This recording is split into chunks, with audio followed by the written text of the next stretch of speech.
Olá meninos e olá meninas, mais uma vez aqui com mais uma de nossas videoaulas para o sexto ano, certo? Então nós já vimos o surgimento e o desenvolvimento de grandes civilizações como a mesopotâmica e a civilização egípcia. Agora vamos viajar um pouco na história de uma das maiores civilizações que surgiram naquele momento, os fenícios. Então, começando a nossa videoaula, os fenícios eles surgiram no Oriente por volta de 3000 antes de Cristo. Eles têm origem semita. Semita é esse povo que muitos de vocês devem conhecer pela Bíblia.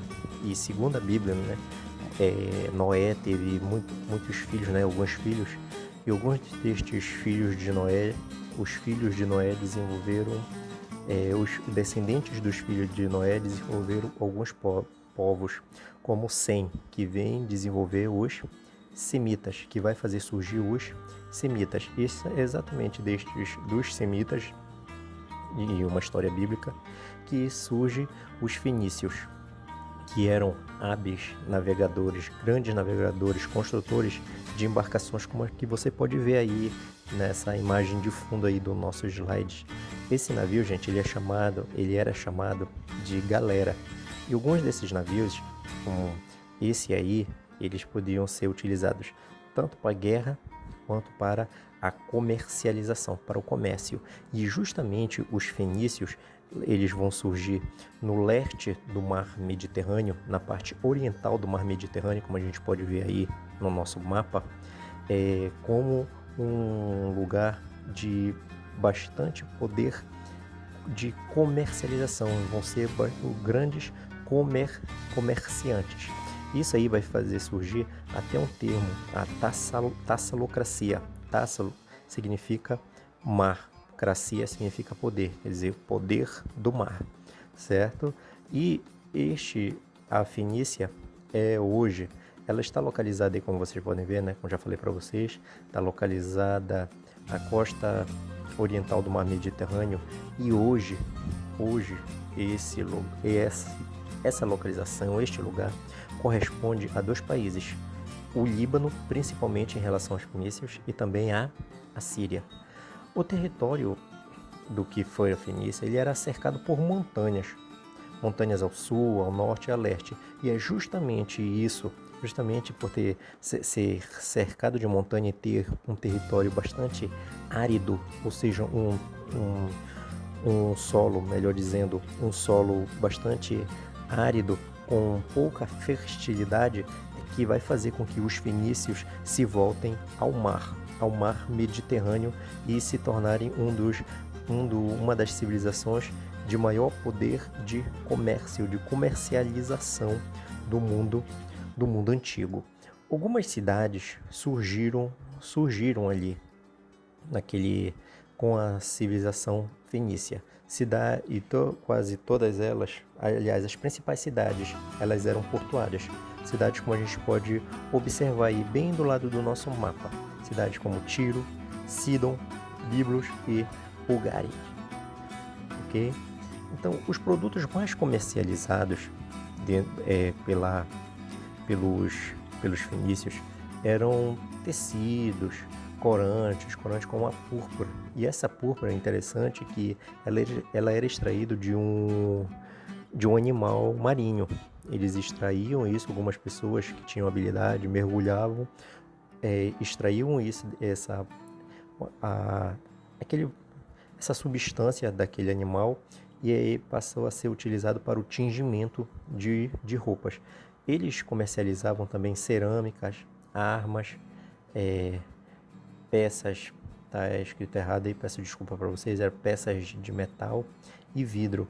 Isso aí, todos estes produtos aí que eu acabei de mensurar para vocês, eram de fabricação própria do povo fenício, que eles produziam manualmente, artesanalmente, e exportavam com outros lugares.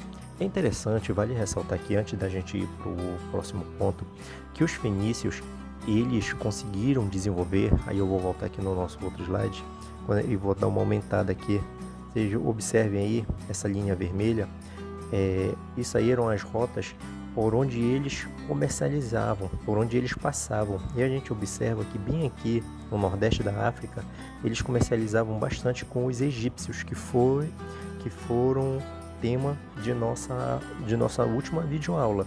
Os fenícios, graças àqueles produtos, eles influenciaram bastante e sofreram muita influência dessas outras civilizações, como a egípcia, a mesopotâmica, a grega, que a gente pode ver aí, principalmente quando eles chegaram na ilha de Creta e tiveram muita influência dos cretenses, que era uma ilha grega. Assim como na ilha de Chipre, nas ilhas hoje italianas da Sicília, Sardenha e Córcega. Aliás, eles chegaram a costear também a África e a Europa pelo lado Atlântico. Eles eram hábeis, tinham uma habilidade muito grande com a navegação.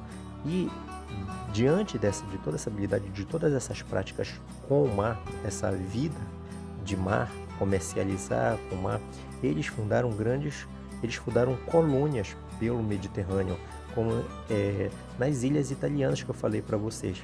Mas uma das colônias mais famosas que os fenícios fundaram, foi a de Cartago, que a gente pode ver bem aqui no norte, bem no norte da África, bem aí na ponta da Sicília, certo? Essa ilha de Cartago, essa ex-colônia fenícia de Cartago, fundada logicamente pelos fenícios, ela tem uma história bastante emblemática, que essa aí é a famosa Cartago das guerras que ocorreram com os romanos, nas chamadas Guerras Púnicas, onde ocorreram mais de 100 anos de batalha com os romanos, para que os romanos só depois se tornassem os senhores do mar Mediterrâneo. E justamente foi só depois disso que Roma se tornou uma das maiores civilizações a dominar o mar Mediterrâneo no comércio. E quem foi a outra? Justamente os fenícios. Então, voltando para a questão comercial dos fenícios, eles produziam tudo isso aí e comercializavam com todo aquele universo do mar Mediterrâneo ali, como eu falei para vocês, chegando até mesmo pelo lado do Atlântico, tanto com países, com locais africanos e hoje europeus, né? Eles produziam também madeira. Essa questão da madeira aí eu vou deixar por último, e eu volto daqui a pouco com vocês. Eles eram grandes produtores de artesanatos, mas tem uma questão aí que é interessante, que eles eram grandes imitadores de outros produtos, de outros lugares por onde eles passavam no Mediterrâneo, quando eles iam para comprar e vender pelos locais do Mediterrâneo. Então eles eram grandes imitadores, eles falsificavam muito outros produtos dentro do seu processo de artesanato. Outra coisa que eles produziam, que eles comercializavam muito, eram escravos. Eles tinham as conquistas de escravos nas suas colônias, como eu falei para vocês, de Cartago, que eu ressaltei bastante agora há pouco. Então eles capturavam aqueles homens, até mesmo mulheres e tudo mais, e comercializavam. Eles eram grandes comerciantes de escravos, certo? Então, voltando aí para a questão da madeira. Mas, Elton, por que tu deixou isso por último aí? O que tem de interessante aí? É que um aluno mais interessante faria duas perguntas, né? O que tem a ver? Por que tu voltou nesse ponto aí? E outra coisa, o que tem a ver essa bandeira aí? Eu já vi essa bandeira, essa imagem de uma árvore em algum lugar. Pois é, gente. Essa aqui é a bandeira do Líbano, justamente o que hoje é o país que é do território dos antigos fenícios. É que os fenícios, eles eram grandes comercializadores, comerciantes de madeira, e eles utilizavam muito do cedro, que era uma árvore em abundância naquela região. E eles utilizavam do cedro não apenas para comercialização, mas também para a fabricação daqueles barcos lá do início da nossa aula, das galeras.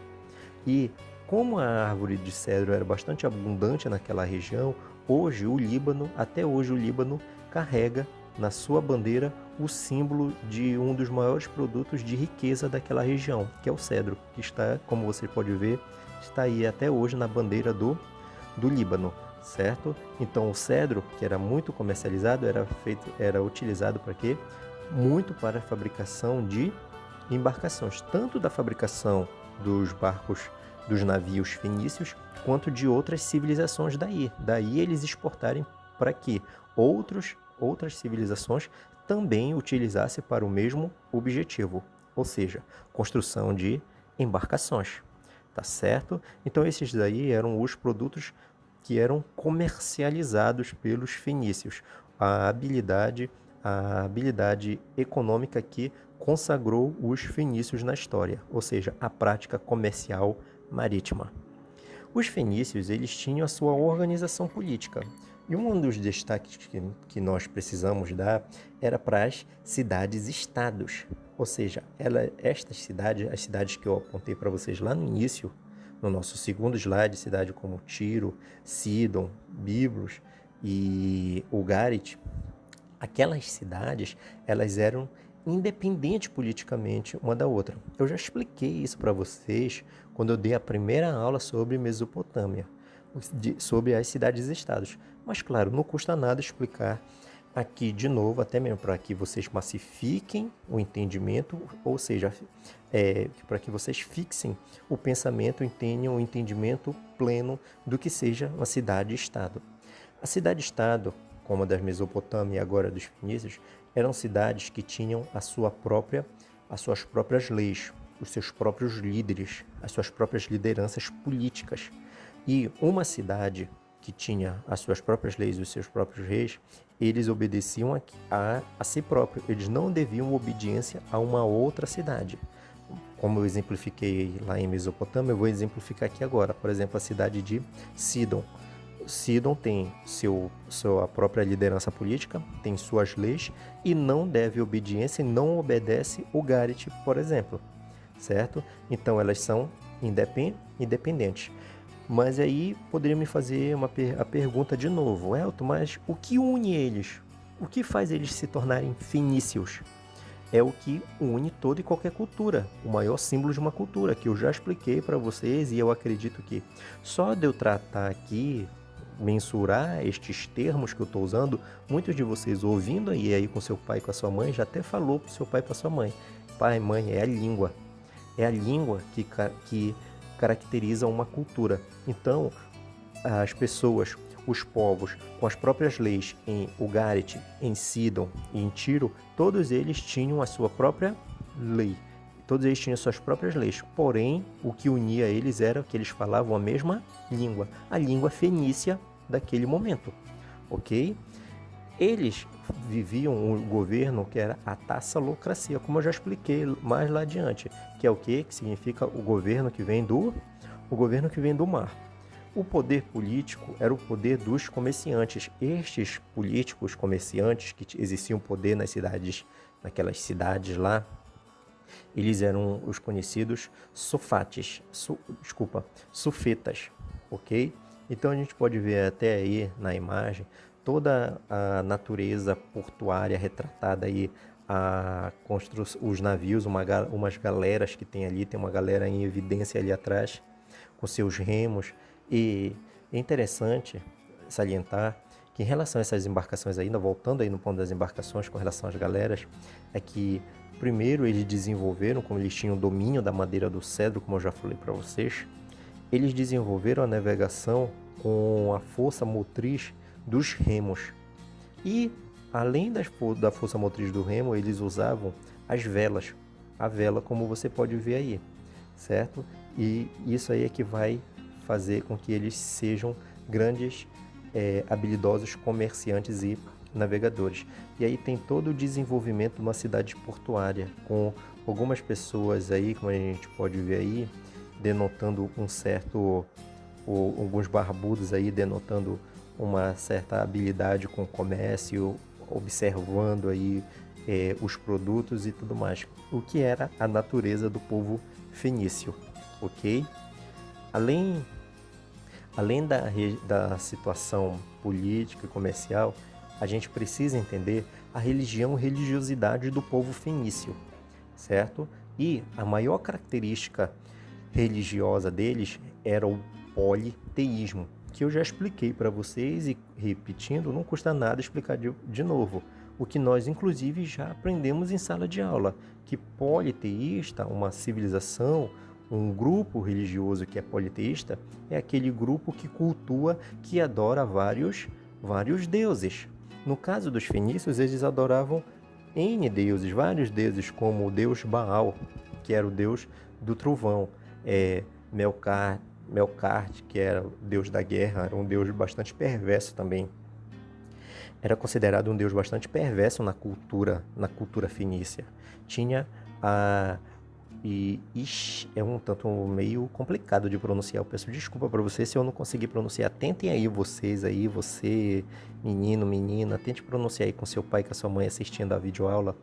É a Ishtar, que ela era cultuada tanto na Mesopotâmia quanto na Fenícia. Aliás, o Baal também ele era um deus que ele era cultuado em algumas civilizações ali ao redor. Sempre lembrando que os fenícios, eles viviam vagando devido à navegação e à comercialização por várias civilizações daquele momento, como eu mostrei para vocês, inclusive a egípcia, a grega e outras. Dentro disso, a gente precisa ter um entendimento de que eles influenciavam as culturas, mas também absorviam, traziam para dentro do território fenício a cultura, o entendimento cultural de outros povos, como o Baal, que era um deus cultuado em outras regiões, também foi cultuado ali. A deusa Ishtar, que está aí também, que era da Mesopotâmia, que era cultuada dentro da Fenícia, certo? Agora, gente, tem uma coisa que é muito, muito interessante em relação aos deuses da Fenícia, é que eles viviam para o mar, mas eles não tinham nenhum deus dos mares. E é incrível essa parte, muito interessante, é que a vida dos fenícios é caracterizada justamente pelo comércio, pelo mar. A vida deles é o mar. E eles não têm um deus que cultua, que seja o deus do mar, como tem na Grécia, Poseidon, que é considerado o deus dos mares. E em Roma, o Netuno, que inclusive teve até um filme de bastante sucesso, que foi lançado há mais ou menos um ano e meio, 2 anos por aí, certo? Então tinha lá o deus Netuno, deus dos mares de Roma, tinha o Poseidon, que era o deus dos mares da Grécia, e outros deuses de outras civilizações.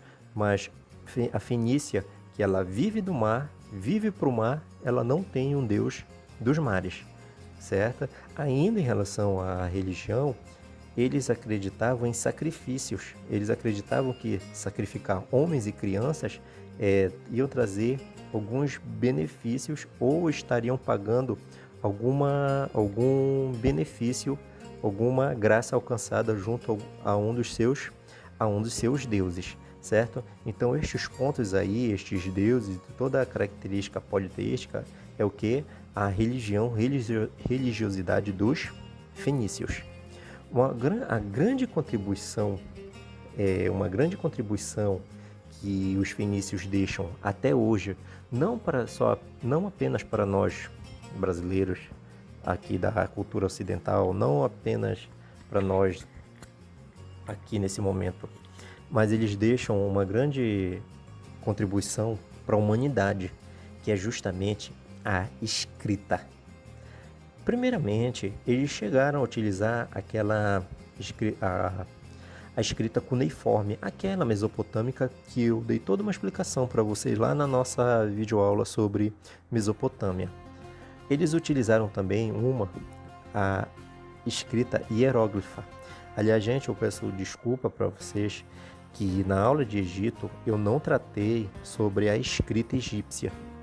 certo? E que bom, que ainda bem que eu estou lembrando agora para pedir desculpa e preencher essa lacuna que eu deixei lá na aula de Egito, é que em relação à cultura egípcia, um dos grandes legados que eles deixam para a gente até hoje também, embora nós não utilizamos a que eu vou já chegar aí em relação aos fenícios, os egípcios eles utilizaram a escrita hieróglifa. Tudo bem? Tá certo? Mais uma vez eu peço desculpa por vocês por aquela falta, mas está refeita, está desfeito o que poderia ser um problema futuramente para vocês meninos e meninas do sexto ano, tá ok? Então, os fenícios eles utilizaram a escrita dessas duas grandes civilizações, tanto da mesopotâmica quanto da egípcia, pelos motivos que eu já expliquei para vocês. Eles influenciavam, mas eles também sofriam influência de outras culturas. Porém, a escrita dessas duas civilizações não sanavam o principal, não cumpriam com o principal objetivo, não ajudavam a cumprir o principal objetivo dos fenícios, que era a necessidade de anotar e contabilizar o que era comercializado. Então, diante dessa necessidade é que eles inventam um dos maiores legados para a humanidade, o alfabeto. Isso mesmo, meninos, meninas, pai, mãe, vocês que estão ouvindo essa videoaula, com os fenícios que surge o alfabeto que nós utilizamos hoje. Eu que utilizei para construir esses slides, você, pai, mãe, meninos e meninas que usam diuturnamente da letra do alfabeto com os caracteres que nós temos, surgiram há milhares de anos com os fenícios, certo? Primeiramente surgiu ali com 22 sinais, que eram as consoantes que nós temos hoje, tá certo? E aí, lógico que vem logo, independente do menino, da menina curiosa, do aluno, da aluna curiosa, do pai, da mãe, vem logo a pergunta: eles inventaram as consoantes, e as vogais? Bem, quem inventou as vogais, gente, quem acrescentou as vogais, já foram os gregos, anos depois, certo? E também graças aos gregos, que a cultura, a habilidade com o alfabeto, com o nosso alfabeto, com os gregos que ela é difundida por toda a Europa, chegando inclusive até também a ser utilizada na língua latina, que inclusive a língua portuguesa é descendente da língua latina, que utilizou o alfabeto, que por sua vez foi influenciada pelos gregos, que sofreu influência dos fenícios. Tá certo, gente? Então, para a gente ter um entendimento de como uma cultura, de como um invento lá há milhares e milhares de anos chega até hoje, em pleno século XXI, aqui para nós, tá certo? Então isso tudo aí foi a grande contribuição da cultura fenícia. Então, espero que essa aula tenha sido também bastante frutífera, como eu espero que todas as outras estejam vindo sendo bastante frutífera e construtiva para o entendimento e conhecimento de todos os meninos e as meninas, tá bom? Do sexto ano, tá certo? Espero que vocês tenham tido um bom entendimento, tá bom? E vamos que vamos com o nosso projeto, com as nossas videoaulas, até passarmos dessa situação da pandemia e todo mundo voltar com plena saúde para a sala de aula. Tá bom, gente? Valeu, até a próxima videoaula.